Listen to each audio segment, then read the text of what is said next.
Price lord. ಈ ದಿನದ ದೇವರ ವಾಕ್ಯ ಮತ್ತಾಯನು ಬರೆದ ಸುವಾರ್ತೆ 15ನೇ ಅಧ್ಯಾಯ 12-13ನೇ ವಾಕ್ಯ.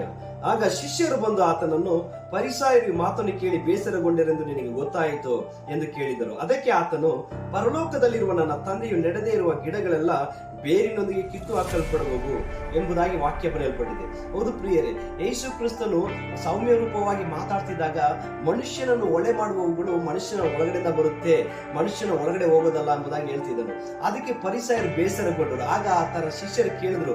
ಆ ಕೇಳಿದಕ್ಕೆ ಯೇಸು ಕ್ರಿಸ್ತನು ಉತ್ತರ ಕೊಟ್ಟಿದ್ದ ಉತ್ತರವೇ, ದೇವರಿಂದ ನೆಡಲ್ಪಡದೇ ಇರುವ ಗಿಡಗಳು ಕಿತ್ತು ಹಾಕಲ್ಪಡುವವು ಬೇರು ಸಮೇತ ಎಂಬುದಾಗಿ. ಅದೇ ರೀತಿಯಾಗಿ ಪ್ರಿಯರೇ, ದೇವರ ವಾಕ್ಯವನ್ನು ಸತ್ಯದಿಂದ ಮಾತಾಡಿರಿ ಮತ್ತು ದೇವರಿಗೆ ಭಯಪಟ್ಟು ಆತನ ಆತ್ಮದಿಂದ ಮಾತಾಡುವವರಾಗಿರಿ.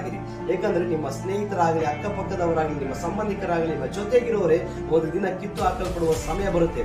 ಆ ಸಮಯದಲ್ಲಿ ಬೇಸರಗೊಳ್ಳಬೇಡಿರಿ, ದೇವರ ವಾಕ್ಯವನ್ನು ಧೈರ್ಯವಾಗಿ ಮಾತಾಡಿರಿ. ಯಾಕಂದ್ರೆ ವಾಕ್ಯ ಬರೆಯಲ್ಪಟ್ಟಿದೆ, ಸತ್ಯವನ್ನು ತಿಳಿದುಕೊಳ್ಳಿ.